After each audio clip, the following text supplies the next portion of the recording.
Capítulo I. El cliente de la Rosa de Medianoche. En una mañana particularmente fría de febrero, mientras una niebla persistente se arremolinaba como un velo sucio por las ventanas del 221B de Baker Street, Sherlock Holmes se encontraba en 1901 una de sus habituales posturas contemplativas frente al fuego. La brasa de su pipa apenas emitía un resplandor, y la mirada de mi amigo vagaba por el techo, como si observara a través de él los entresijos ocultos del universo. Había transcurrido casi una semana desde nuestro último caso, un asunto menor, que implicaba un reloj de bolsillo robado en Whitechapel y que Holmes resolvió antes de que terminara el té de la tarde. Desde entonces se encontraba en ese estado entre el letargo intelectual y la impaciencia latente, donde cualquier distracción que no supusiera un reto genuino era tratada con desdén. Fue en ese preciso momento, cuando su mente comenzaba a rozar los abismos del tedio, que la campanilla de la puerta sonó con un timbre firme y prolongado. «Una visita», murmuré desde el sillón, cerrando el ejemplar del Times. Holmes no se movió.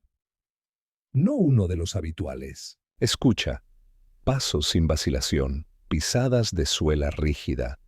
Y sin embargo, el leve crujido indica que no son botas militares. Es un caballero, y nervioso. Ha dudado antes de tocar por segunda vez. Muy interesante. Mrs. Hudson apareció un momento. Después, su rostro ligeramente alarmado. «Un caballero desea verle, señor Holmes. Trae una flor en la solapa, negra como el carbón». Holmes arqueó una ceja. «¿Negra, dice usted? ¿Una flor natural?»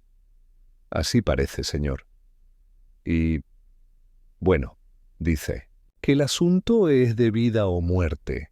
«Delicioso», exclamó Holmes, enderezándose con súbito interés. «Hazlo pasar, por favor, señora Hudson». Momentos después, un hombre de mediana edad, rostro anguloso y ojos oscuros como tinta, cruzó el umbral con una rigidez casi ceremoniosa. Vestía con la sobriedad de un académico, aunque su abrigo estaba salpicado de barro reciente. La flor negra que llevaba en la solapa, una especie de orquídea retorcida, parecía aún más fúnebre en contraste con su tez pálida. «Señor Holmes», dijo en voz baja, «me llamo Lionel Stratbury. Vengo desde West Norwood con un problema que solo usted puede resolver. Mi hermano, Sir Basil Stratbury, ha sido encontrado muerto esta madrugada en su invernadero cerrado. Y junto a él crecía una flor que no debería existir». Intercambié una mirada rápida con Holmes, quien ya estaba completamente alerta. «¿Una flor que no debería existir, dice usted?»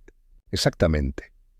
Una flor negra, señor Holmes, pero no teñida ni marchita. Negra de nacimiento. Y lo más inquietante es que Basil la había descrito en sus notas semanas antes de morir. Una especie aún no descubierta.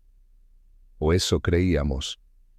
Holmes se inclinó hacia adelante, sus ojos brillando con esa luz que sólo aparecía cuando el misterio rozaba lo imposible. «Empiece desde el principio, señor Stratbury. No omita ningún detalle, por inverosímil que parezca». El visitante asintió, sentándose frente a nosotros. Mi hermano era botánico, una eminencia en su campo. Su invernadero en Norwood contenía especies rarísimas, muchas de ellas traídas de expediciones financiadas por la Royal Society. Últimamente, sin embargo, se obsesionó con una planta de la que nadie había oído hablar.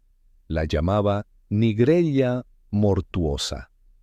Decía que la había visto una vez en los Andes, en el borde de una cima donde nada más crecía. Aseguraba que la flor era completamente negra y que sólo florecía en presencia de carne en descomposición. Una flor carnívora, murmuré fascinado. No exactamente. Basil sostenía que se alimentaba de la muerte, no de la carne. Era una afirmación absurda, por supuesto. Incluso entre sus colegas lo tomaban como una metáfora poética, una excentricidad más. Pero desde hace un mes comenzó a comportarse de forma extraña. Rehusaba visitas, encerraba el invernadero con doble cerrojo y hablaba de un huésped que había florecido demasiado pronto. ¿Y esta mañana?, preguntó Holmes. Lo encontraron muerto entre las macetas. El invernadero estaba cerrado desde dentro, sin signos de violencia, sin veneno aparente. Y, junto a su cuerpo, crecía una sola flor, idéntica a la que él describía. El silencio se apoderó de la estancia. Solo el crepitar del fuego se atrevía a interrumpirlo. Finalmente, Holmes se levantó con decisión. «Watson, necesitamos abrigos gruesos y una linterna. Señor Stradbury, ¿su carruaje está afuera?» «Sí, señor Holmes. Espera en la esquina». «Entonces, partamos de inmediato. Si la flor negra ha florecido, puede que no lo haya hecho por última vez». Capítulo 2. La casa en el límite de las sombras. El viaje a West Norwood transcurrió en silencio, con la niebla londinense adhiriéndose a los cristales del carruaje como un sudario húmedo. Holmes permanecía absorto, los dedos entrelazados bajo el mentón, mientras sus ojos oscuros exploraban algo más allá del paisaje velado que se deslizaba por la ventanilla. Lionel Stradbury, sentado frente a nosotros, mantenía el sombrero en el regazo y la mirada fija en sus manos, las uñas limpias pero mordidas. Su ansiedad, aunque contenida, era palpable. ¿Vivía usted con su hermano, señor Stradbury?, pregunté finalmente, buscando romper la tensión. No, doctor Watson. Yo resido en Kensington, pero lo visitaba con frecuencia, al menos hasta hace unas semanas. Basil había comenzado a encerrarse en sí mismo. Rehusaba cartas, llamadas, incluso a su jardinero de confianza. El último en verle con vida fue el joven Perkins, su ayudante.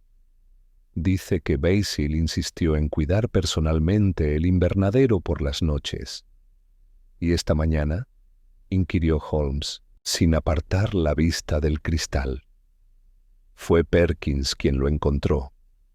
La puerta del invernadero estaba cerrada por dentro. Tuvieron que romper una ventana lateral para entrar. Basil yacía junto al banco de trasplantes, el rostro pálido, sin señales de lucha o trauma. Y la flor, la maldita flor estaba allí, abriéndose lentamente. Holmes asintió con leve interés, pero no habló más, hasta que el carruaje se detuvo frente a una propiedad victoriana oscura, cuyas tejas goteaban en silencio y cuyos rosales marchitos trepaban como dedos suplicantes por las rejas de hierro. Un ama de llaves envejecida nos abrió la puerta. Sus ojos, hundidos por el insomnio o el pesar, se agrandaron al ver a Holmes. «¿Sois el señor Holmes?», preguntó con voz quebrada. «Gracias a Dios, porque aquí ya nadie duerme tranquilo». Holmes hizo un leve gesto de cabeza. «Llévenos al invernadero. Evitemos las habladurías hasta haber visto con nuestros propios ojos». Atravesamos el interior de la casa, un lugar suspendido entre el orden científico y el abandono emocional. Libros de botánica se apilaban en esquinas junto a frascos de vidrio y esqueletos de plantas disecadas. La atmósfera olía a alcanfor, tierra húmeda y algo más. Una nota apenas perceptible, casi metálica, que me revolvió el estómago. El invernadero se alzaba al fondo del jardín, un domo de cristal verdoso que captaba la poca luz que ofrecía el cielo opaco. El joven Perkins, delgado y nervioso, nos aguardaba junto a la entrada. «Lo cubrimos con una manta», dijo en voz baja. No se ha tocado nada más. Holmes inspeccionó la cerradura antes de entrar. La puerta había sido forzada, como indicó Lionel. Sin embargo, Holmes estudió el marco con atención milimétrica, rozando la madera con la yema del dedo. Dentro, la humedad se sentía como una segunda piel. Filas de plantas exóticas dormían en la penumbra, con hojas anchas que parecían respirar en silencio. En el centro del lugar, sobre el banco de trabajo, yacía un cuerpo cubierto con una tela gris. Holmes se acercó y, sin ceremonia, retiró la manta. El rostro del difunto Basil Stradbury estaba congelado en una expresión serena. No había señales de dolor ni angustia, tan solo una quietud extrañamente elegante. Holmes lo observó con detenimiento, sus ojos deslizándose desde el cuello hasta las manos que reposaban laxas sobre el pecho. ¿Algún signo de toxina?, murmuré. «Ninguno visible», respondió Holmes. Sin saliva espumosa, sin decoloración de los labios, ni pupilas dilatadas, podría haberse dormido. Si no fuera por esto. Señaló algo bajo las uñas del difunto. Un residuo negruzco, casi como polvo volcánico. Holmes raspó una muestra en un frasco de cristal que sacó del bolsillo. Luego giró lentamente hacia la flor.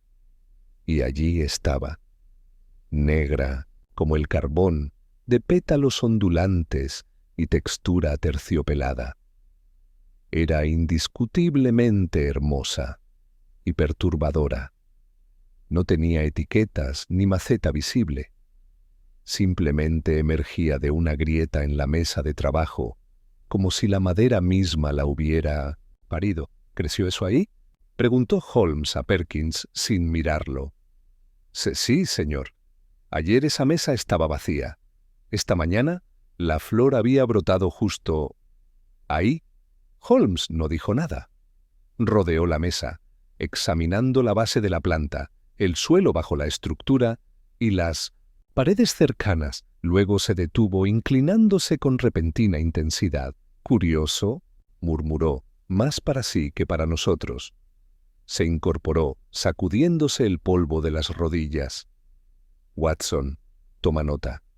La flor está orientada hacia el norte, a pesar de que la fuente de luz proviene del este. Y en el banco, junto a la base, hay una gota de sangre seca, pero el cuerpo no presenta heridas». Lionel dio un paso atrás, desconcertado. «¿Qué significa eso?». «Nada aún, señor Stradbury. ¿O todo?». «Aún es pronto para afirmaciones». Holmes se dirigió a la puerta, girándose al llegar. «Recogeré unas muestras más. Pero ya he visto suficiente por hoy. Mañana regresaremos con luz natural y algunas herramientas. Esta flor no ha dicho su última palabra». Y sin más, abandonó el invernadero, la mirada perdida en un pensamiento que aún no nos era permitido compartir. Capítulo 3. El cuaderno del botánico. A la mañana siguiente, la niebla persistía como si Londres mismo se negara a soltar el velo que ocultaba sus secretos. Holmes y yo partimos temprano, esta vez en compañía de una caja de instrumentos que él había preparado con minuciosidad la noche anterior. Lo vi trabajar hasta pasada la medianoche, sin emitir palabra, preparando frascos, pinzas y tubos con un fervor casi quirúrgico. Durante el trayecto, se limitó a mirar por la ventanilla, su pipa apagada entre los labios, los pensamientos claramente alejados del presente. «¿Crees, Holmes?», me atreví a preguntar finalmente, ¿Que estamos frente a un asesinato cuidadosamente enmascarado? Tal vez, Watson, respondió con lentitud. Pero es un disfraz inusual, si es que lo es. Hay algo en esta flor que no encaja, y no me refiero solo a su color o a su repentina aparición, sino al símbolo que representa. Es una obra demasiado teatral para ser obra del azar. Al llegar nuevamente a la propiedad de los Stradbury, encontramos a Lionel aguardándonos en la biblioteca, con el rostro más pálido que el día anterior. Llevaba un cuaderno de tapas de Dix, cuero oscuro entre las manos. «Lo encontré anoche», dijo sin preámbulo. Estaba oculto en un compartimento bajo el escritorio de Basil. No sé por qué lo escondió, pero creo que contiene respuestas. Holmes lo tomó con cuidado. El cuero estaba manchado en las esquinas, como si hubiera estado en contacto con tierra o humedad. En la portada, escrito con pluma negra, podía leerse «Nigrella mortuosa, diario de observación». Holmes hojeó las primeras páginas en silencio. Las anotaciones eran meticulosas, con dibujos botánicos y esquemas de estructuras celulares, hechos a mano. Las primeras entradas databan de hacía un mes, 3 de enero. La semilla llegó por fin. El contacto me la entregó sin hablar. Insiste en que no se puede cultivar bajo luz directa. Demasiado delicada. Demasiado consciente. Watson y yo intercambiamos una mirada. ¿Consciente?, repetí sin poder ocultar la incredulidad.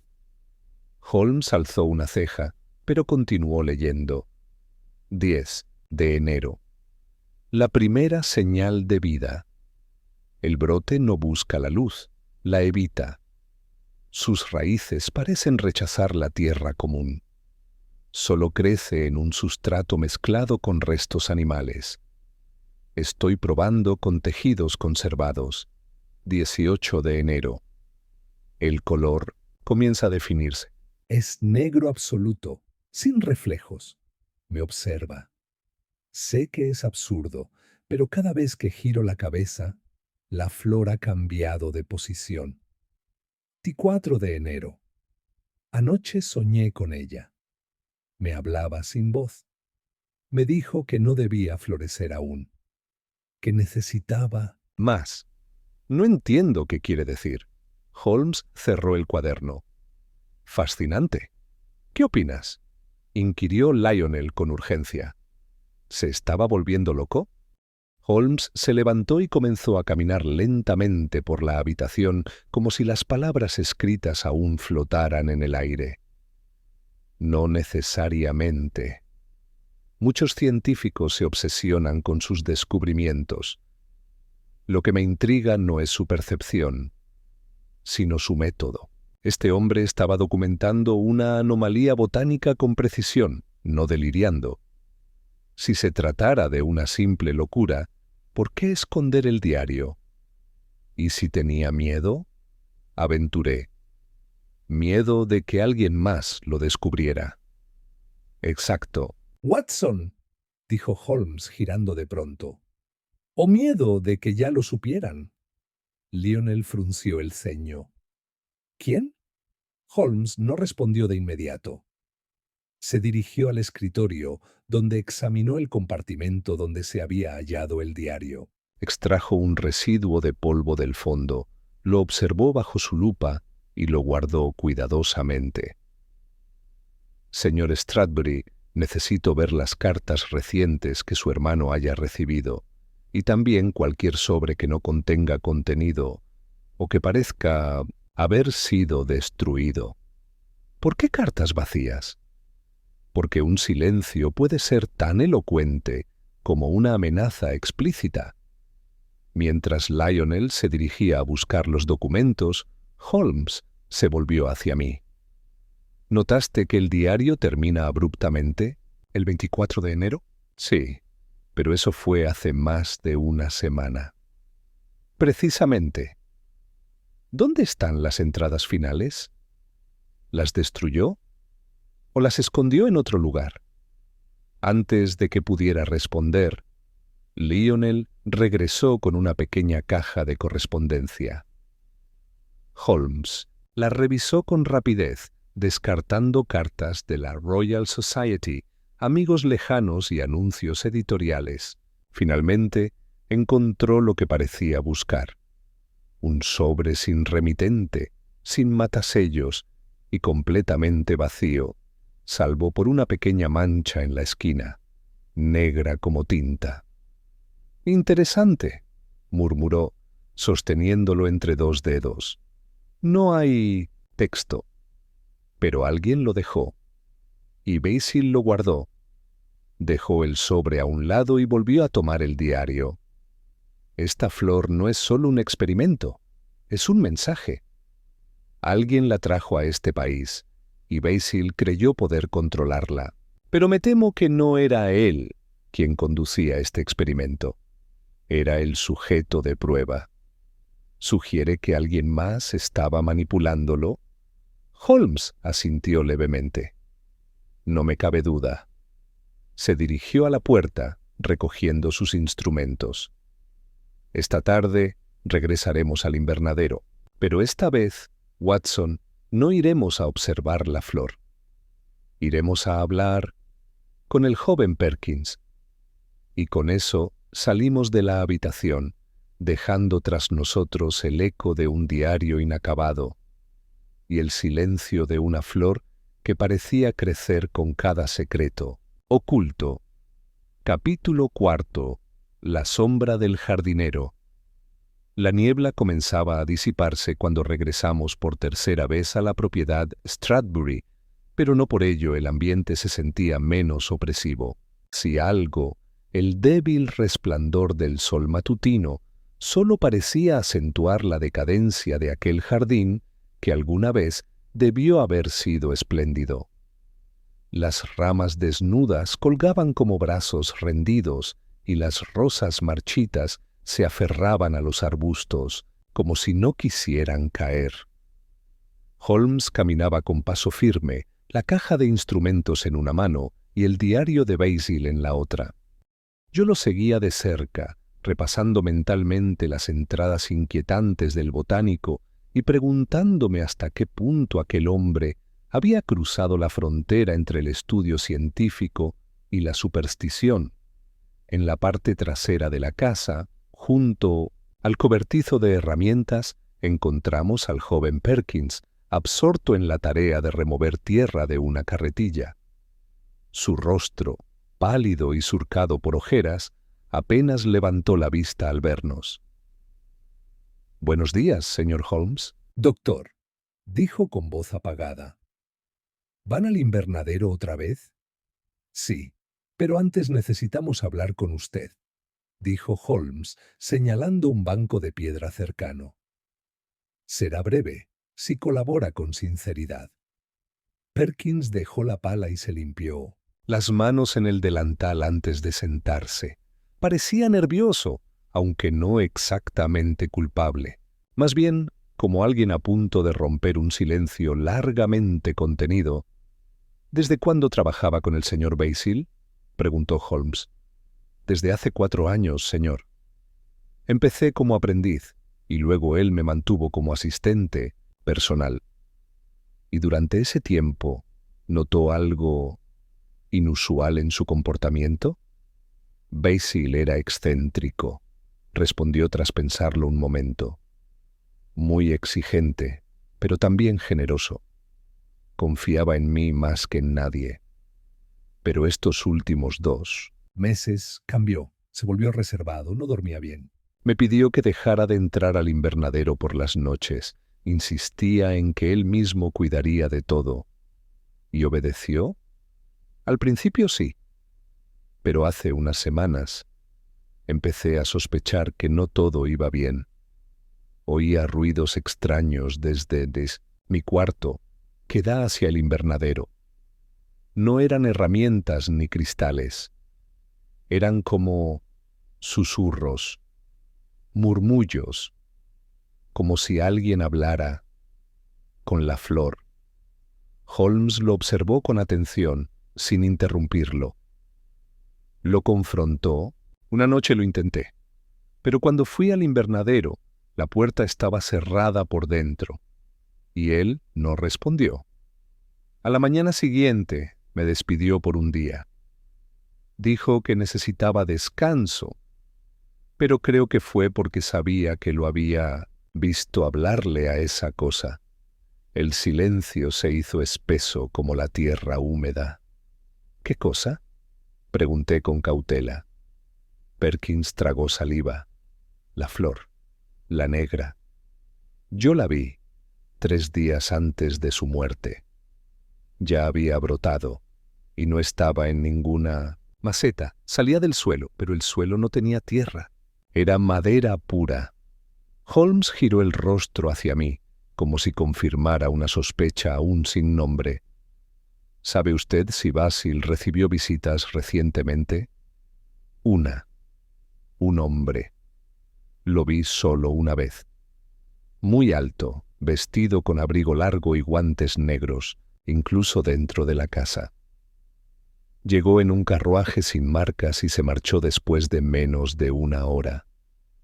Basil no dijo quién era, pero después de su visita fue cuando empezó a comportarse de forma aún más extraña. ¿Lo ha visto de nuevo?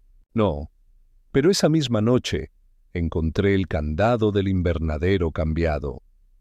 ¿Usted tiene una copia de la llave? La tenía. Pero Basil la reemplazó por una nueva, y nunca me dio copia. Holmes asintió, visiblemente interesado. ¿Dónde estaba usted la noche de la muerte? En mi cuarto, como siempre. Dormí mal. Me desperté cerca del amanecer por un ruido seco, como si algo hubiese caído en el invernadero. Fue entonces cuando fui a mirar, y lo encontré. El cuerpo estaba frío. ¿Notó si había alguien más en la casa? No, todo parecía normal, salvo por la flor. Holmes se levantó, satisfecho, y volvió a su tono directo y preciso. Gracias, señor Perkins. Sus respuestas han sido reveladoras. No abandone la propiedad por ahora. Es posible que aún lo necesitemos. Nos dirigimos de nuevo al invernadero, donde Holmes sacó una pequeña lente de aumento y se arrodilló junto al banco de trabajo. La flor negra seguía allí, inalterada, con su tallo retorcido y sus pétalos que parecían absorber la luz. Holmes pasó el dedo con delicadeza por el borde del tallo. Lo que me inquieta, Watson, no es la flor en sí, sino su orientación. Sigue apuntando hacia el norte, pero ahora ha girado unos grados, como si buscara algo. ¿Crees que es posible que alguien haya manipulado la planta para generar esa impresión? Holmes sonrió sin humor. Sería posible, sí, pero requeriría acceso al invernadero durante la noche. Y la cerradura fue forzada desde fuera, no desde dentro, algo que solo quien no tenía llave haría. Me incliné para observar más de cerca. Junto a la base de Bischofszentrum, la flor, Holmes desenterraba con cuidado un pequeño objeto metálico cubierto de tierra. ¿Qué es eso?, pregunté. Holmes lo limpió con un paño. Era un fragmento de anillo, con una inscripción apenas visible. AMD. Una pista olvidada, murmuró. Y tal vez la primera grieta en el muro. Se levantó con decisión, la pieza en la mano. Watson, mañana debemos visitar el herbario de Kew Gardens. Si alguien puede decirnos si esta flor es real o una creación artificial, serán ellos. ¿Y el anillo? Eso, mi querido amigo, puede que no pertenezca al muerto. Capítulo 5. Las sombras de Kew Gardens. A la mañana siguiente partimos en dirección a los jardines de Kew, donde Holmes había concertado una cita con el doctor Ellery Finch, experto en botánica tropical y conservador adjunto del herbario. La niebla comenzaba a disiparse, dejando ver el perfil grisáceo del invernadero de cristal que dominaba la entrada como una catedral vegetal. ¿No temes que al mostrar la flor llamemos la atención indebida?, pregunté, mientras Holmes protegía los pétalos cuidadosamente dentro de un cilindro de vidrio hermético. Al contrario, Watson. Ciertos secretos solo se desvelan cuando se contrastan con la mirada de los que creen saberlo todo. Si esta flor es una rareza conocida, Finch lo dirá. Si no, su silencio será aún más revelador. El doctor Finch nos recibió en su despacho, rodeado de estanterías cubiertas de ejemplares prensados y frascos etiquetados en latín. Era un hombre enjuto, de rostro anguloso y cejas espesas, con una mirada inquisitiva que parecía analizar todo a su alrededor. Señor Holmes, doctor Watson, un honor. ¿En qué puedo servirles? Holmes colocó el cilindro sobre la mesa con un gesto preciso. Doctor Finch, le ruego que examine este espécimen. No le daré contexto aún. Solo deseo saber si reconoce su familia botánica o su existencia. Finch frunció el ceño mientras abría el cilindro y observaba la flor. Extraordinario, murmuró, girando el frasco lentamente entre sus manos. Pétalos completamente oscuros, sin vetas ni decoloración. Tallo fibroso, no leñoso. Hoja bilobulada. No es ninguna variedad de Paphiopedilum, eso seguro.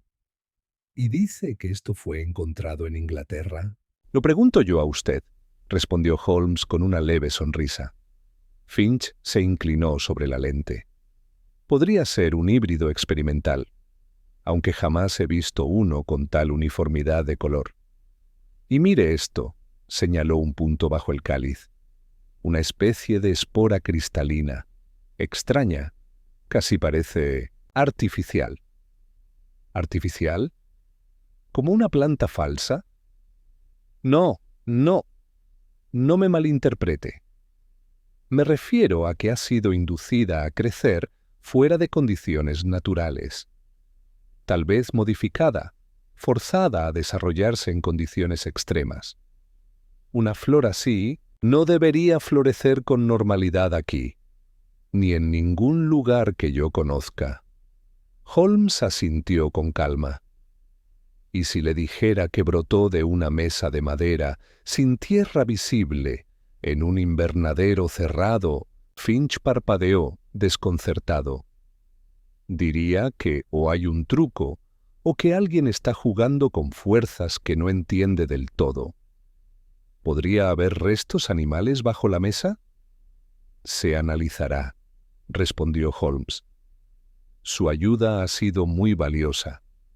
Finch levantó la vista. Holmes, tenga cuidado. Hay cosas en el mundo vegetal que aún no son desconocidas. Algunas no deberían buscarse. Salimos poco después, Holmes, en silencio, hasta que cruzamos los portones exteriores de Kew. ¿Qué opinas?, pregunté mientras nos alejábamos. Lo que esperaba. El doctor Finch es un hombre metódico, y si él no puede clasificar esta flor, es porque estamos ante algo que escapa a la nomenclatura científica, o que no pertenece del todo a este mundo. ¿Y crees que Basil la creó? No, creo que la estudió, y luego trató de ocultarla. Lo que me inquieta no es la flor, Watson, sino el motivo por el que alguien quiso que floreciera precisamente el día de su muerte. Guardó silencio unos instantes, como si organizara piezas dispersas en su mente. Ahora, continuó, volvamos al anillo. Lo extrajo del bolsillo interior, de su abrigo, y lo sostuvo bajo la luz del sol. La inscripción AMD era tenue, pero visible. Holmes sacó una pequeña libreta y la abrió por una página marcada con una cinta roja. Estuve revisando los archivos del Club Botánico de Londres, explicó. Basil Stradbury solía reunirse allí cada mes, y uno de sus miembros frecuentes era un tal Alexander Mortimer Dunstall, iniciado en alquimia botánica, especializado en flores oscuras, según el archivo. Fue expulsado discretamente hace 5 años, tras un incidente con unas esporas tóxicas mal identificadas. ¿Crees que ese anillo le pertenece? Eso vamos a averiguar ahora. Nos dirigimos entonces a una estrecha residencia en Chelsea, donde, según el registro del club, vivía el señor Dunstall. Era una casa estrecha y sin gracia, de persianas cerradas y macetas vacías en los alféizares. Holmes llamó 3 veces. Nadie respondió. Curioso, murmuró. El alquiler fue pagado por adelantado hasta abril, pero el buzón está lleno y huele a musgo húmedo. Revisó el marco de la puerta y halló un pequeño rastro de tierra negra adherida al pomo, como si alguien lo hubiera tocado con los guantes manchados. Sacó una ganzúa con destreza y tras unos segundos la cerradura cedió con un leve clic. El interior de la casa olía a encierro, a papel viejo y a algo más, algo orgánico y denso, como tierra de cementerio. Subimos las escaleras en silencio. En la planta superior, una puerta entreabierta revelaba un laboratorio improvisado. Había frascos alineados, herramientas quirúrgicas oxidadas y en la pared, colgados con alfileres, bocetos de flores negras, cada uno más grotesco que el anterior. Holmes se acercó al escritorio. Un cuaderno abierto yacía allí. Escrito en tinta parda, solo una frase ocupaba la página. La flor no debe ser revelada hasta que esté alimentada. Y justo debajo, una huella dactilar negra, perfectamente redonda.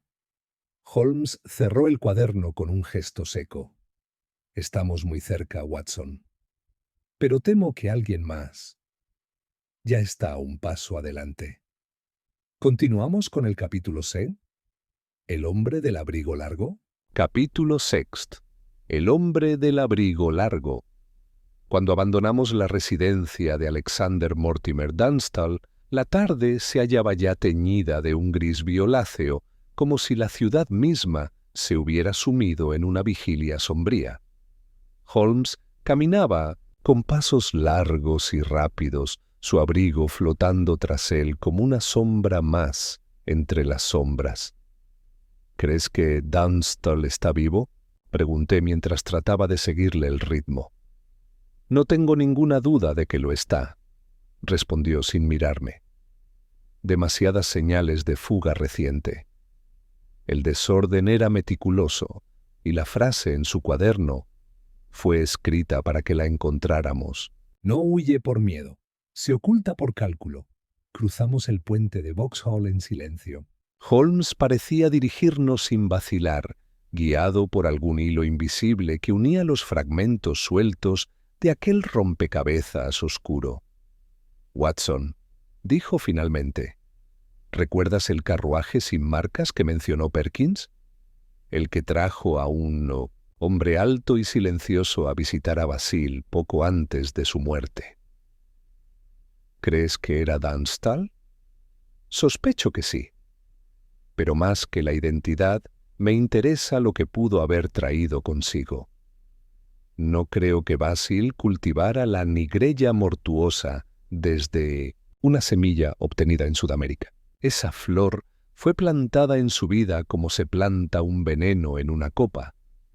Nos detuvimos frente a un pequeño establecimiento a media cuadra del mercado de Lambeth. Un letrero dorado en la puerta decía Stavros & Sons, empaques médicos y conservación biológica. Aquí es donde se fabrican los cilindros de vidrio que Basil usaba. explicó Holmes. Pero también es uno de los pocos lugares en Londres donde se consiguen cámaras portátiles de germinación acelerada. Necesito saber si alguien más ha estado comprando ese tipo de equipo en los últimos meses. Entramos. El local era estrecho y olía a yodo y madera húmeda. Tras el mostrador, un anciano de barba plateada y ojos entornados nos recibió con una sonrisa cordial. ¿Puedo ayudarles, caballeros? Holmes se presentó rápidamente y luego desplegó una tarjeta con el escudo del Yard, falsa pero convincente. Estamos rastreando un equipo de conservación vendido el mes pasado.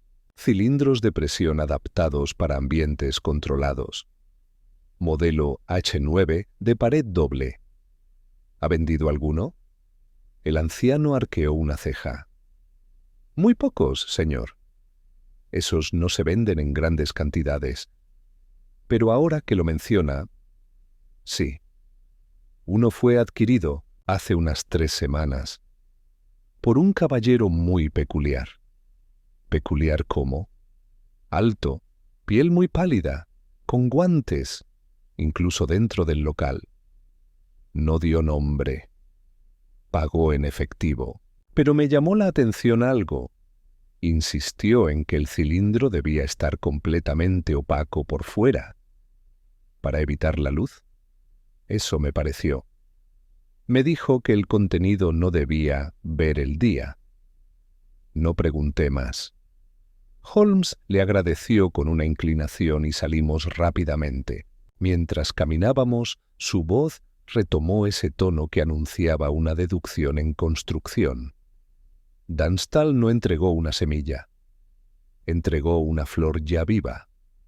Una que sólo podía sobrevivir si no era expuesta a condiciones normales. Por eso necesitaba el cilindro. Y por eso la flor apareció súbitamente, ya florecida, justo cuando Basil murió. ¿Sugieres que fue usada como arma? No me gusta esa palabra, Watson. Pero sí, fue utilizada como catalizador, como prueba o como advertencia. Nos dirigimos de nuevo a Norwood, donde la propiedad Stratbury aguardaba con sus ventanas oscuras como ojos vigilantes. Holmes pidió ver a Lionel de inmediato. El hermano de Basil apareció al poco, aún más demacrado que antes. Señor Stratbury, dijo Holmes sin rodeos, ¿alguna vez oyó mencionar a su hermano un tal Alexander Dunstall? ¿Alexander Dunstall? Dunstall, repitió Lionel pensativo. No que yo recuerde. ¿Por qué? Porque creemos que fue él quien introdujo la flor en su invernadero, y sospecho que no lo hizo con fines botánicos. Lionel empalideció. ¿Está usted insinuando que Basil fue asesinado? Holmes no respondió de inmediato. Se acercó a la ventana y miró hacia el invernadero, ahora sumido en penumbra. Aún no puedo afirmarlo, pero sí puedo decirle que todo lo ocurrido en esta casa fue cuidadosamente orquestado. Luego se giró hacia nosotros. Watson, necesito examinar el cuerpo nuevamente. Hay algo en las uñas de Basil que no examinamos con suficiente atención. Bajamos al sótano, donde el cuerpo permanecía en una habitación fría, adaptada provisionalmente. Holmes se agachó, extrajo una lámpara de lupa de su estuche y volvió a estudiar las uñas con sumo cuidado. «Ah, aquí está», murmuró. Con unas pinzas extrajo un pequeño filamento negro, casi imperceptible, que depositó en un frasco. «¿Qué es?», pregunté. «Una espora, idéntica a la que vimos en Kew Gardens. Pero esto estaba incrustado bajo su uña, no sobre la piel. Lo que significa que Basil intentó arrancar la flor, o al menos tocarla en sus últimos instantes». Holmes se irguió. su rostro endurecido. No fue simplemente una víctima. Basil luchó. Y probablemente murió porque descubrió que la flor no era lo que parecía. Un golpe seco en la puerta delantera nos interrumpió. Todos nos quedamos en silencio. Lionel se adelantó, pero Holmes lo detuvo con una seña. «Déjeme a mí». Subió los peldaños con rapidez. Al abrir la puerta no había nadie. Solo un sobre oscuro sobre el felpudo. Sin sello, sin nombre. Holmes lo abrió en silencio y extrajo una sola hoja. En ella, con una caligrafía nerviosa, se leía: «No sigáis alimentándola. La flor ya ha elegido». Holmes cerró el sobre lentamente. «Watson», dijo con voz baja, «esta historia acaba de cambiar de naturaleza». Continuamos con el capítulo 7. ¿El mensaje sin firma? Capítulo 7. El mensaje sin firma. Holmes permaneció de pie en el umbral, el sobre aún en su mano enguantada, contemplando la calle vacía, como si la niebla pudiera devolverle al mensajero perdido. Detrás de él, yo observaba el rostro de mi amigo con creciente inquietud. Era esa expresión inescrutable, un entrelazado de fascinación e irritación que sólo aparecía cuando los hilos de un caso comenzaban a anudarse, sin ceder. Finalmente, cerró la puerta con suavidad y se volvió hacia mí. «¿Reconoces el papel, Watson?» «Papel grueso, sin marcas, de imprenta privada, tal vez». «Justamente, papel de marquilla artesanal, típico de encuadernaciones de bibliotecas universitarias o círculos esotéricos. No es común, y eso es lo que me preocupa. El remitente no intenta ocultarse, solo se asegura de que sepamos que es culto». «¿Y qué hacemos ahora?» Holmes no respondió. Se sentó en el salón de los Stratbury, colocó la nota sobre la mesa y la observó en silencio. El fuego de la chimenea apenas lograba cortar la penumbra que se acumulaba en las esquinas de la habitación. «No sigáis alimentándola», repitió, casi en susurro. Interesante verbo, alimentar.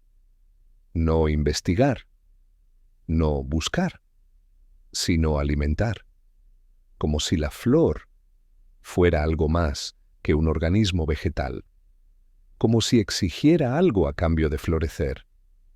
¿Crees que se refiere a sacrificio humano? No lo diré aún, Watson, pero hay una línea invisible entre la botánica y lo ritual, y me temo que Dunstall la cruzó hace tiempo. En ese instante, Lionel Stratbury entró con gesto sombrío. ¿Era alguien conocido?, preguntó, señalando el sobre. No, pero alguien lo dejó con cuidado, como una advertencia. ¿Cree que estoy en peligro? Holmes lo miró fijamente. Si lo estuviera, ya no lo preguntaría. El comentario quedó suspendido unos segundos. Luego, Holmes se puso de pie. Necesito ver los documentos personales de Basil. No las cartas ni los diarios públicos. Quiero sus notas privadas, donde escribía sin pensar en la opinión ajena. Lionel vaciló. Hay un segundo escritorio en su dormitorio. Nunca dejó que nadie lo tocara. Subimos. La habitación era sobria, con muebles robustos y pesados cortinajes color borgoña. Sobre una cómoda de roble oscuro, un escritorio más pequeño, cerrado con llave. ¿Tiene la llave? No. Pero puedo traer a un cerrajero. Holmes sonrió de lado.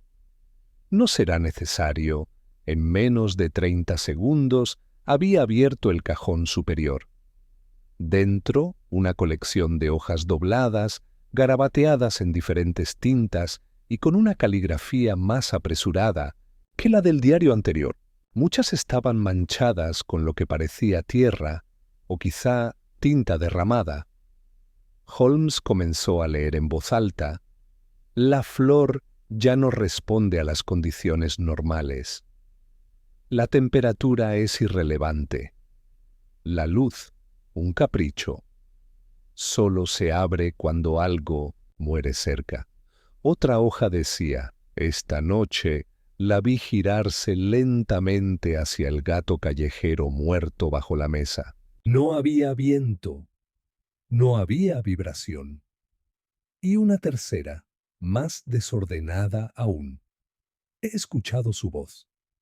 No como una voz real, sino como un pensamiento sembrado. Dice que florecerá una vez más, cuando ella esté cerca. ¿Quién es ella? Holmes. Cerró los ojos un instante. ¿Ella? Pregunté. ¿Podría referirse a la flor misma? ¿O a alguien que la flor reconoce? Una figura humana asociada al ritual de su florecimiento.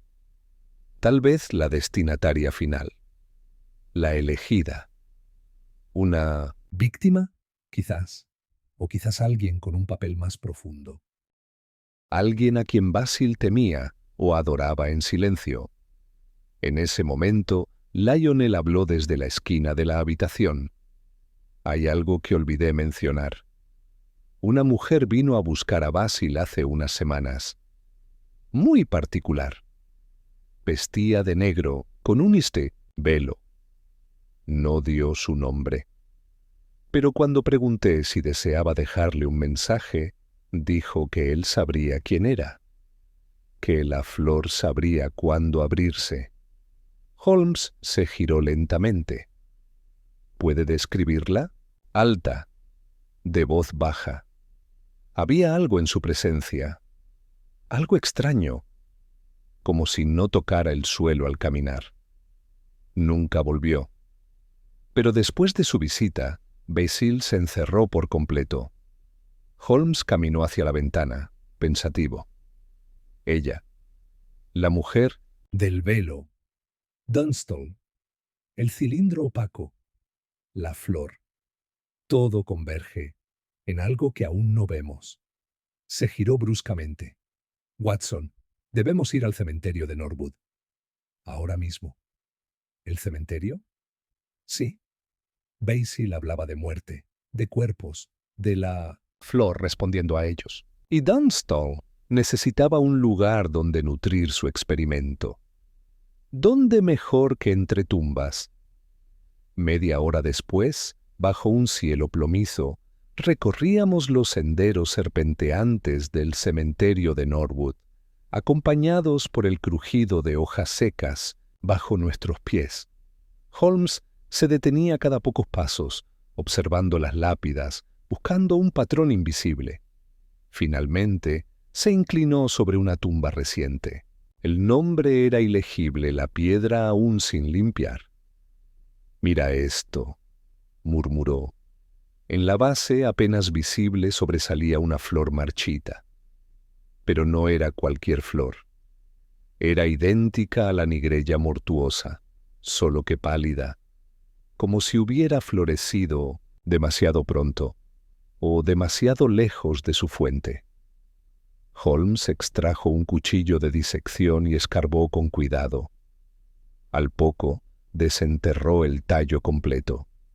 Y allí, junto a la raíz, encontró algo más. Una pequeña medalla de hierro con las iniciales AMD. Dunstall estuvo aquí. Esta fue su primera prueba, dijo Holmes con gravedad. Y me temo, Watson, que no será la última. Capítulo 8. El velo sobre el sepulcro. El hallazgo de la flor marchita y la medalla en el cementerio de Norwood marcó, sin que entonces lo supiéramos, el punto en el que el caso abandonó por completo los márgenes de lo racional. Holmes no dijo palabra durante el trayecto de regreso. Apenas se movía, con la mirada fija en la medalla oxidada que giraba entre sus dedos. Yo, por mi parte, sentía una presión en el pecho que no podía atribuir al frío de la noche. De vuelta en Baker Street, bajo la luz amarillenta del quinqué, Holmes desplegó sobre la mesa el conjunto de pruebas recolectadas. La espora incrustada, en la uña de Basil, los pétalos oscuros en su cilindro de cristal, la nota anónima, el diario perturbador, y ahora la flor enterrada entre huesos con la firma muda de Dunstall. «Watson», dijo tras un largo silencio, «este no es un asesinato tradicional, ni siquiera es una amenaza como las que acostumbramos enfrentar. Aquí no hay robo, ni pasión desbordada, ni herencias en disputa. Aquí hay una idea, una obsesión con el ciclo entre vida y muerte. Y lo más grave, alguien ha decidido llevar esa idea hasta sus consecuencias más extremas. ¿Qué papel juega Dunstall en todo esto? Es el apóstol de esta idea, el sembrador. No busca venganza ni beneficio económico. Él cree estar revelando algo, una verdad que el resto del mundo no está preparado para ver y que Basil Stradbury en algún momento también creyó haber comprendido. Holmes giró hacia mí, pero Basil cambió de parecer. Intentó destruir la flor, o al menos aislarla, y por ello pagó con su vida. Apagó la lámpara con un soplo lento y añadió, antes de subir a su habitación: «Mañana encontraremos a la mujer del velo, y entonces todo cambiará». A primera hora de la mañana siguiente, nos dirigimos a la oficina de registros del distrito de Lambeth. Holmes creía que una figura como aquella, una mujer vestida de negro, apareciendo en casas privadas, nombrada con tanto temor como respeto, no podía andar completamente sin rastro en una ciudad como Londres. Pasamos más de una hora revisando registros de visitas privadas, funerales recientes y solicitudes de acceso a propiedades botánicas. Fue Watson quien dio con el primer indicio. «Aquí», dije entregándole un acta firmada con pluma elegante, solicitud de ingreso a los archivos del Museo de Ciencias Naturales. Hace 3 semanas. A nombre de Adelina Murne. Ningún otro documento. Solo su firma. Y un símbolo extraño en el margen. Holmes lo observó detenidamente. El símbolo era una flor negra, delineada con precisión. No era un sello oficial. Adelina Murne, repitió Holmes en voz baja. Un nombre que parece poesía, y sin embargo no está registrado en ningún censo reciente. Probablemente ficticio. Pero el rastro es suficiente. Al caer la tarde, nos encontrábamos en el Museo de Ciencias Naturales, concretamente en la sección botánica cerrada al público general.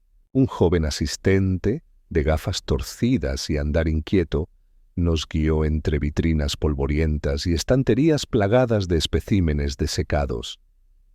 «Sí, recuerdo a la mujer», dijo bajando la voz. Vestía completamente de negro. Incluso los guantes eran de terciopelo oscuro. Caminaba sin hacer ruido.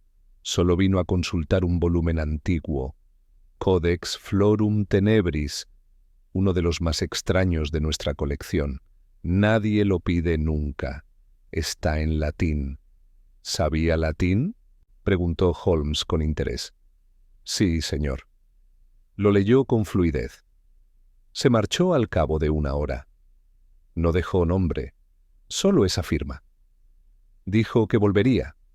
El joven nos mostró el libro. Un volumen encuadernado en cuero negro, cubierto de polvo como si el tiempo mismo lo rechazara. Holmes lo hojeó sin tocar demasiado las páginas, cuyas ilustraciones eran más inquietantes que científicas.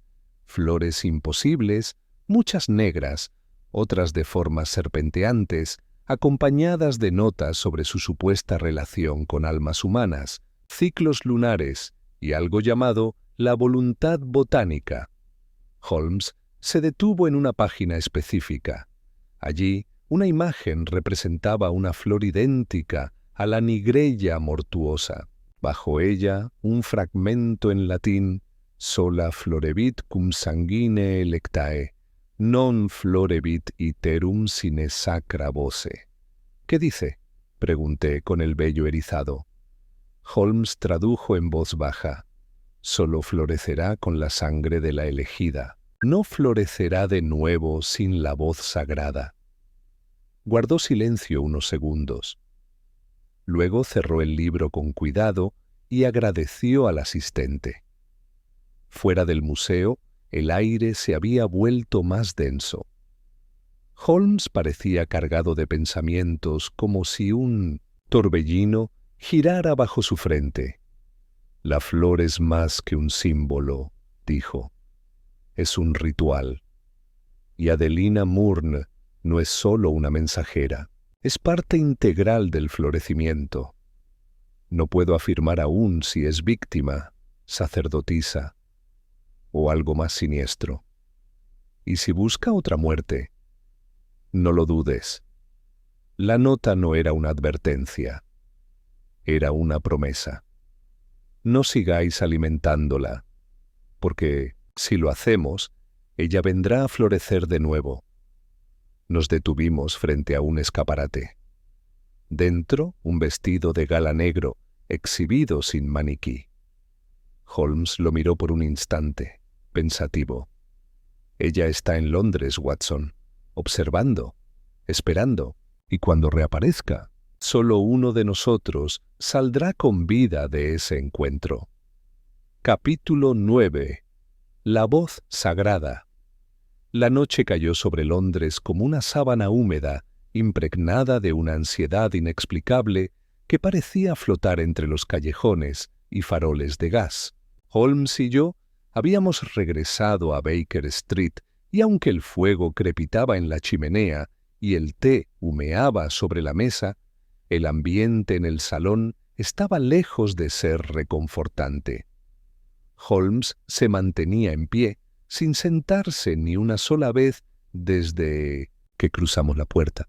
Caminaba de un extremo a otro, las manos cruzadas detrás de la espalda, murmurando para sí palabras sueltas: ritual, sangre, ciclo, testigo. ¿Qué significa la voz sagrada?, pregunté finalmente, incapaz de soportar el silencio tenso que se había asentado entre nosotros.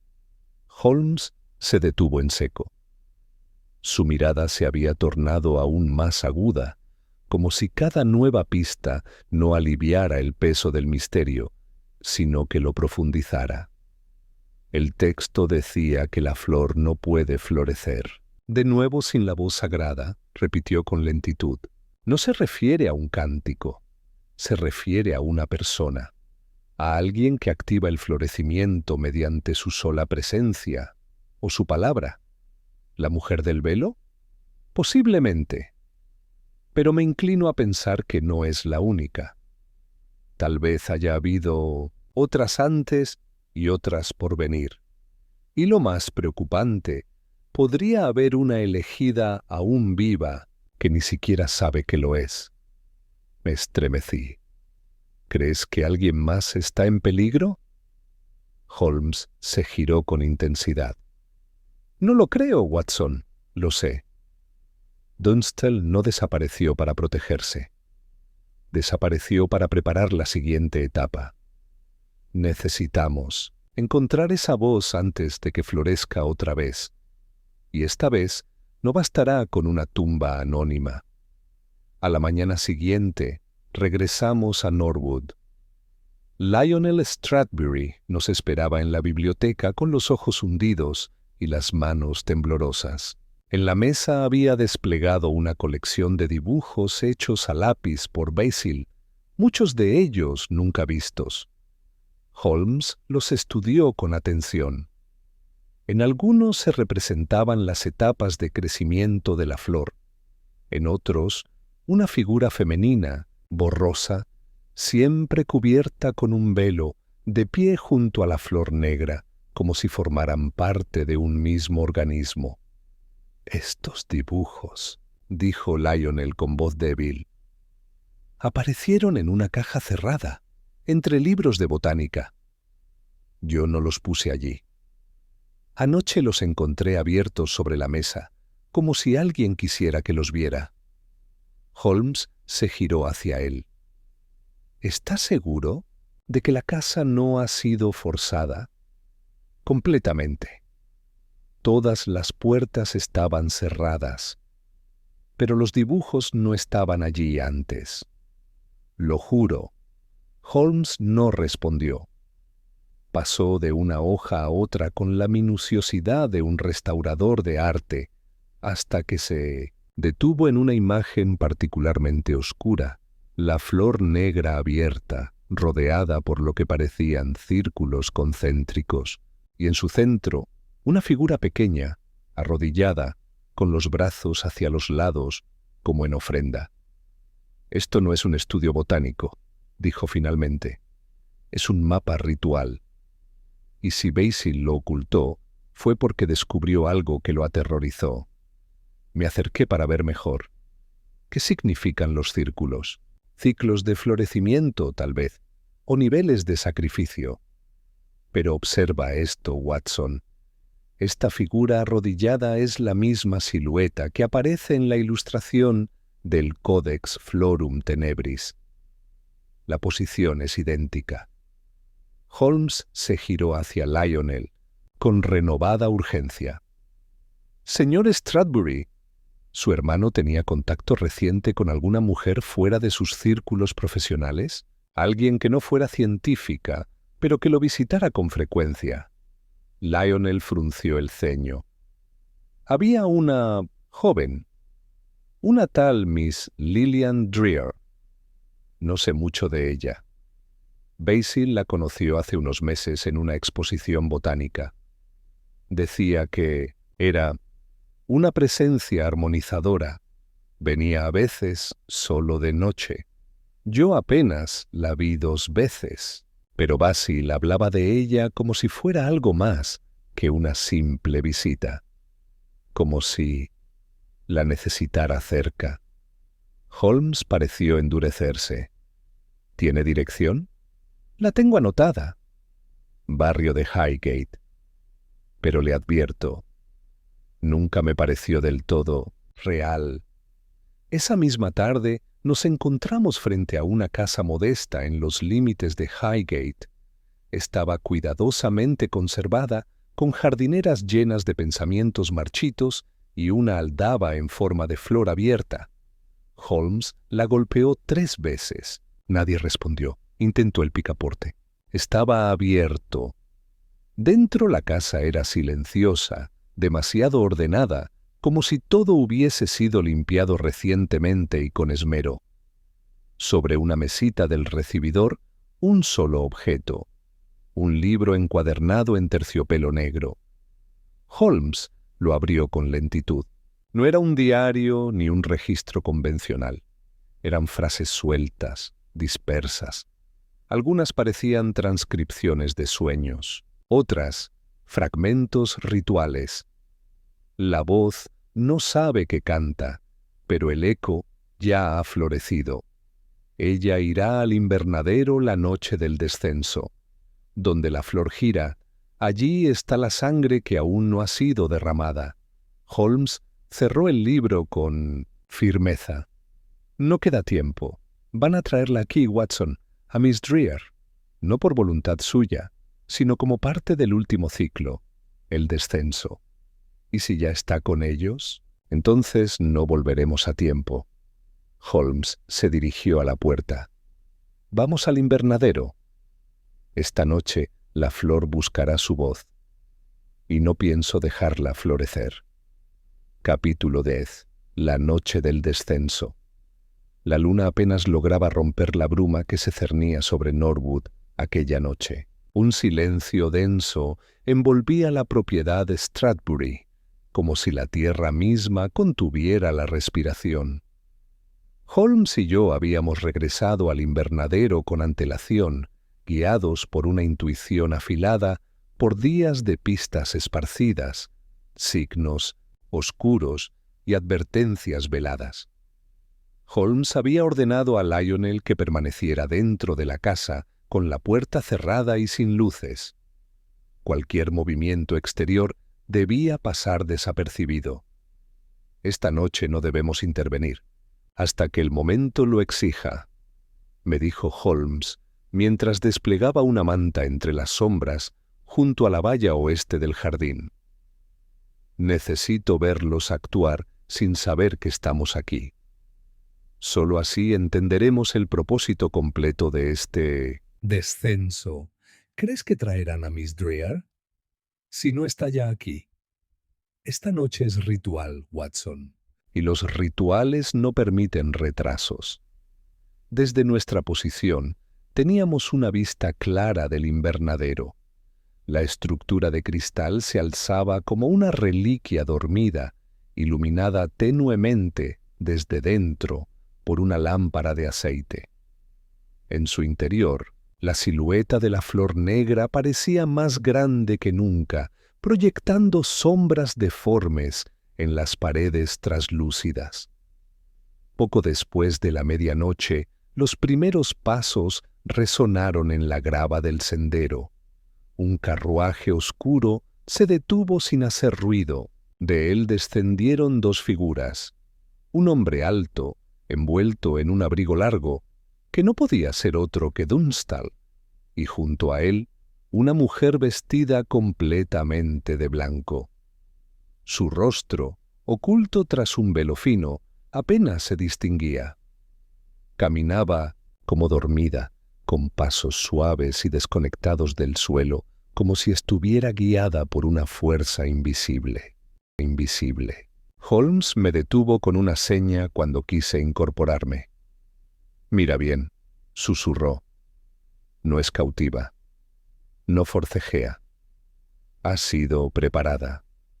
Dunstall abrió la puerta del invernadero y la condujo dentro, sin hablar. La lámpara osciló un poco al cerrar, la puerta tras ellos, y luego todo volvió a quedar inmóvil. Holmes esperó un largo minuto. Luego se incorporó sin prisa y avanzó hacia la entrada con paso firme, como quien ya conoce el desenlace y simplemente viene a presenciarlo. «¿Y el plan?», pregunté siguiéndolo de cerca. «El plan, Watson, es evitar una muerte y desmantelar una fe». Dentro del invernadero el calor era irreal. Las paredes empañadas devolvían un resplandor rojizo que parecía surgir de la flor misma. La nigrela mortuosa estaba en plena expansión. Sus pétalos se habían abierto en espiral, revelando en su centro una estructura parecida a una lengua oscura, palpitante como si respirara.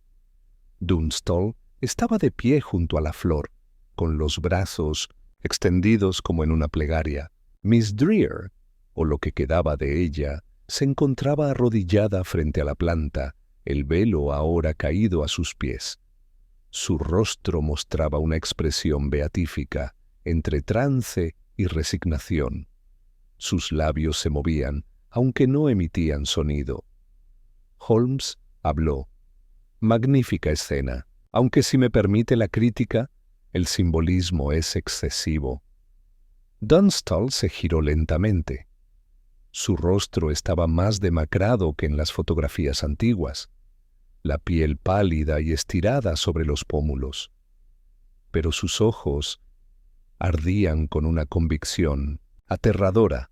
«Holmes», dijo con voz pausada, «llegas en el umbral. ¿Del florecimiento? Del despertar. Esta flor no es una especie, es una puerta. Y ella», miró a Miss Dreer, «es la única cuya voz puede hacerla cruzar». «¿Y Basil? ¿También creía eso?» Dunstall sonrió, pero no fue un gesto humano. Era más bien un pliegue involuntario del rostro, como si recordara un malentendido trágico. «¿Basil?» Dudó. Y al dudar, La flor lo rechazó. Fue un recipiente incompleto. Pero Lillian, ella no duda. Su voz está limpia. Holmes dio un paso adelante. ¿Qué es lo que esperas que ocurra? No espero. Ya ha comenzado. En ese momento, la flor emitió un sonido. No era un crujido vegetal. Era una vibración baja, como un susurro que provenía de todas partes y de ninguna. Miss Dreer se estremeció. Holmes se giró hacia mí. Watson, ahora. Yo ya sabía qué hacer. Había cargado en el bolsillo interior de mi abrigo un frasco sellado con éter preparado por Holmes. Lo arrojé contra el suelo de piedra bajo la flor y una nube densa se elevó en segundos. Miss Dreer cayó hacia atrás, desmayada. Tunstall gritó, pero fue Holmes quien llegó primero, sujetándolo por el cuello del abrigo y arrastrándolo fuera del invernadero mientras yo tomaba en brazos a la joven. La flor se estremeció una vez más. Luego comenzó a cerrarse lentamente, como si hubiera perdido el apetito. Ya en el interior de la casa, Miss Dreer dormía profundamente en un sofá, mientras Holmes se aseguraba de que Tunstall estuviera esposado y aún consciente. «No entiendes lo que has detenido», musitó Tunstall.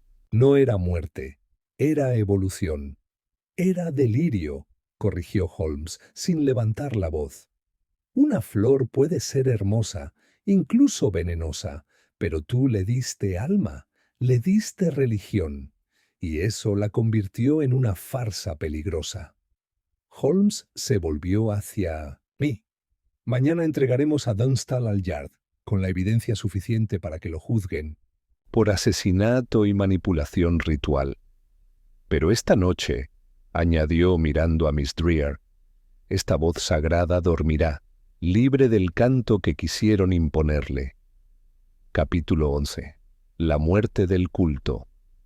La madrugada encontró a Holmes aún despierto, sentado en la biblioteca de los Stradbury, con las piernas cruzadas y los ojos fijos en la flor, que habíamos encerrado en una urna de vidrio reforzado.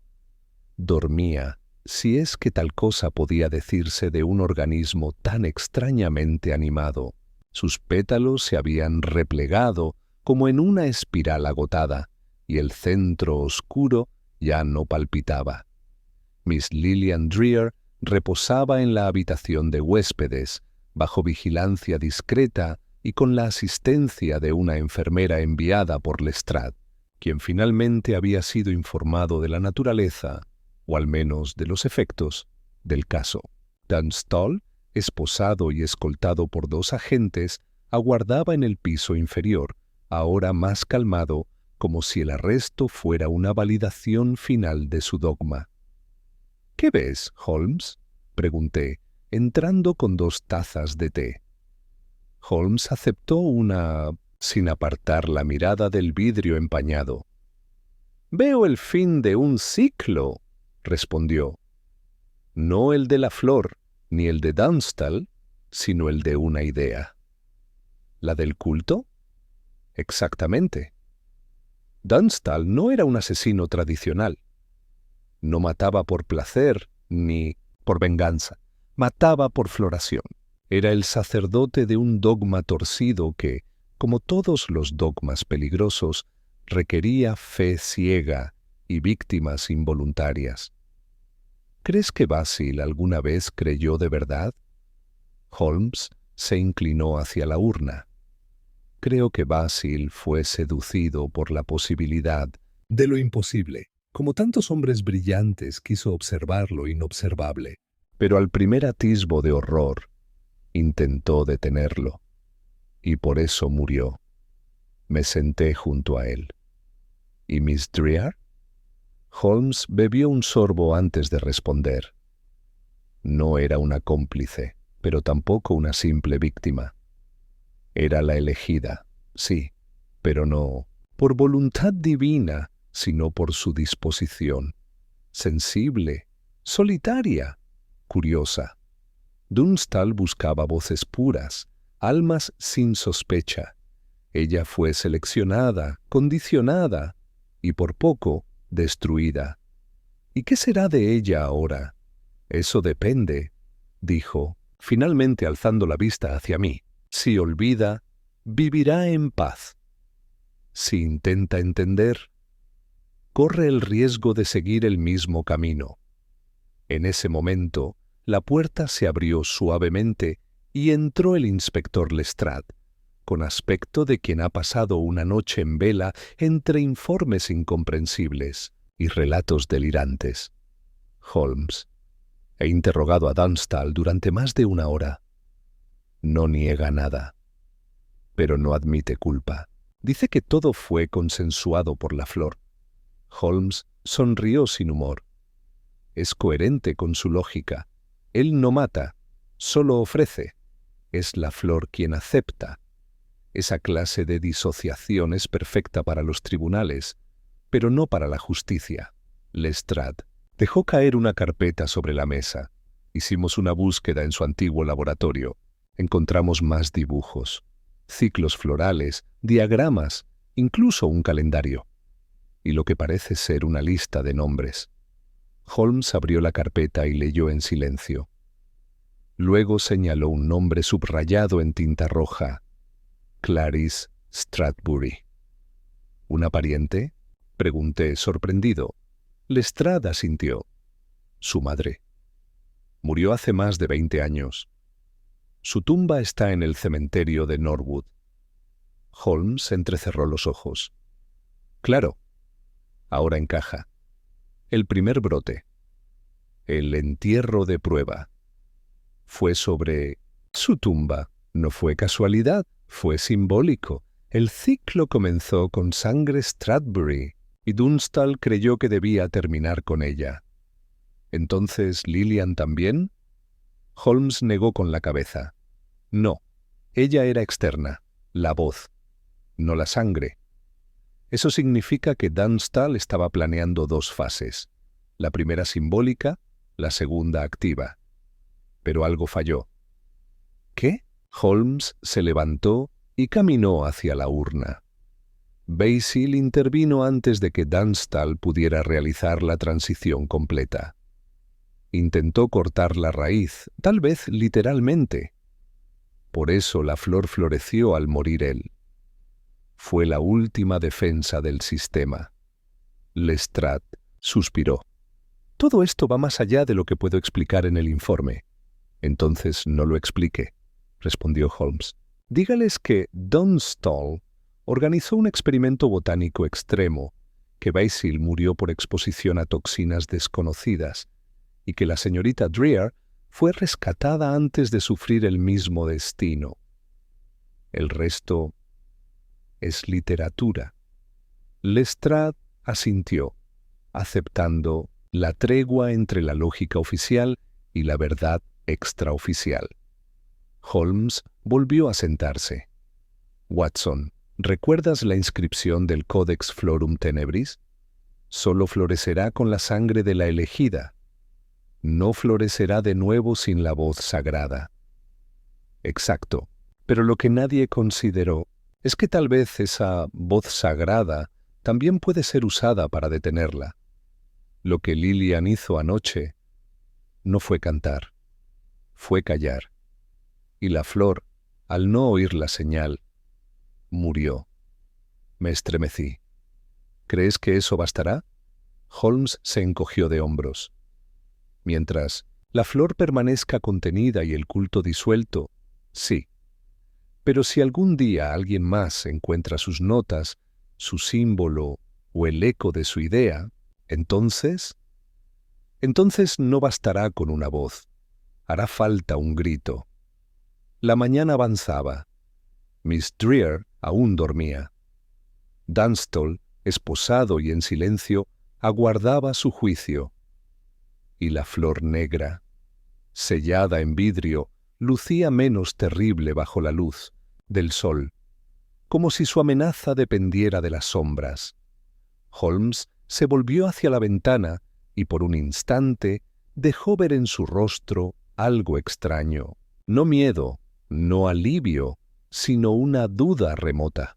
La duda que solo nace cuando el misterio ha sido resuelto, pero no comprendido del todo. «Ven, Watson», dijo por fin. Esta flor ha cerrado su capítulo 12, el último giro de la flor. 2 semanas después, Londres había retomado su pulso habitual. El caso de Basil Stradbury había sido archivado oficialmente como muerte accidental por exposición botánica experimental y Alexander Dunstall permanecía bajo custodia en espera de una evaluación psiquiátrica. La flor negra, bajo resguardo del Real Herbario, había comenzado a descomponerse lentamente dentro de su urna de vidrio, como si al verse privada de su voz hubiera perdido todo deseo de existir. Pero para Holmes, el caso no había concluido del todo. «Hay siempre una última raíz, Watson», me dijo aquella tarde, mientras observábamos desde nuestra ventana el flujo de carruajes en Baker Street. Y ésta aún se arrastra bajo tierra. Había pasado los últimos días revisando los dibujos de Basil, las notas rituales de Dunstall y las transcripciones del Codex Florum Tenebris. Pero lo que más lo inquietaba no eran las floraciones ni los sacrificios, sino una frase oculta en los márgenes de una página arrancada del diario personal de Basil. Una nota escrita con tinta verde, apenas visible bajo ciertas luces. Ella habló antes de la flor. No fue elegida. Fue guía. «Watson», dijo colocándome el papel frente a la lámpara. «¿Recuerdas cómo actuaba Lillian Dreher al llegar al invernadero? Como en trance, pero no como una prisionera». Exacto. Su serenidad no era el producto del miedo, sino de conocimiento. Ella sabía qué iba a ocurrir. No lo aceptaba. Lo guiaba, como si esperara la floración para evitarla. ¿Quieres decir que ella nunca fue víctima? Holmes asintió lentamente. No, en el sentido tradicional. Creo que ella conocía los rituales. Tal vez no en su totalidad, pero lo suficiente como para saber cómo frustrarlos. Y por eso, cuando la flor empezó a abrirse, ella no la alimentó. La neutralizó, no con palabras, sino con silencio. Pero si conocía el peligro, ¿por qué presentarse? ¿Por qué acercarse a Basil, a Dunstall? Esa es la verdadera pregunta, murmuró Holmes. Y para responderla, debemos verla por última vez. Nos trasladamos a un sanatorio privado en Richmond, donde Lillian Dreher se había retirado para recuperarse. Aún no hablaba de lo ocurrido, ni con la policía, ni con los médicos. Pero aceptó recibirnos sin reparos. Vestía de blanco, con el cabello recogido y una expresión serena, casi etérea. No parecía la misma mujer que había estado de rodillas frente a una flor imposible. Pero sus ojos seguían siendo insondables. «Señor Holmes», dijo, con una sonrisa leve. Sabía que volvería. Holmes se sentó frente a ella sin ceremonia. «Miss Dreher, no vengo a acusarla, ni a interrogarla. Solo necesito entender por qué». Ella bajó la vista un instante, como si reconsiderara cada palabra antes de pronunciarla. Porque alguien debía evitar que floreciera de nuevo. Lo sabía desde el principio. No del todo. Lo intuía. Basil hablaba de la flor como si fuera un puente, un umbral. Me mostraba dibujos, lecturas, fragmentos antiguos. Yo creía que era solo una metáfora, hasta que conocí a Dunstall. Entonces supe que aquello que florecía no era una planta, era una idea. Y esa idea ya había echado raíces dentro de él. ¿Y dentro de usted? Ella negó con la cabeza. No, pero sí cerca. Lo suficiente para oírla en sueños. Y cuando llegó el momento, no recé, no canté, solo me callé. Dunstall no entendía eso. Creía que necesitaba mi voz, pero lo que la flor pedía era devoción. Yo no se la di. Y por eso murió. Holmes la observó durante largos segundos. Luego asintió, como si finalmente encajaran las últimas piezas. Usted no era la elegida. Era el umbral que la flor no pudo cruzar. Ella esbozó una sonrisa tenue. No todo lo que florece debe sobrevivir. En el tren de regreso a Londres, Holmes guardó sus notas sin hablar, pero al llegar a Baker Street colocó una hoja limpia sobre su escritorio y con su pluma más fina escribió una sola frase. Las flores oscuras no necesitan raíces. Se alimentan de los que miran demasiado cerca. Me acerqué y le pregunté si eso era para su archivo personal. Sí, dijo, sellando el papel en un sobre negro. No para el Yard, ni para el público. Solo para mí. Y para ti, si algún día quieres recordarlo. ¿Y Dunstall? Él seguirá creyendo que la flor aún vive. Y eso, Watson, será su condena más duradera. Guardó silencio un instante. ¿Sabes lo más curioso? El códex no tiene autor. Pero en los registros antiguos de Kew Gardens hay una mención. Un botánico del siglo XVII, expulsado por conductas impías y prácticas antinaturales. Su nombre era Alaric Drear. Me volví hacia él, incrédulo. ¿Drear? Exacto. Lilian no solo fue guía, fue heredera y decidió poner fin a un linaje que no debía florecer más. Nos quedamos en silencio, contemplando la urna donde la flor comenzaba a disolverse como ceniza húmeda. Finalmente, Holmes se recostó en su butaca, encendió su pipa y murmuró con aire distraído: «El próximo caso, Watson. Ojalá consista en un diamante robado o una carta perdida, algo sin raíces, algo que no respire en la oscuridad. Y así cerramos el expediente más extraño que jamás cruzó la puerta del 221B. Una flor que habló sin decir palabra y un silencio que salvó una vida».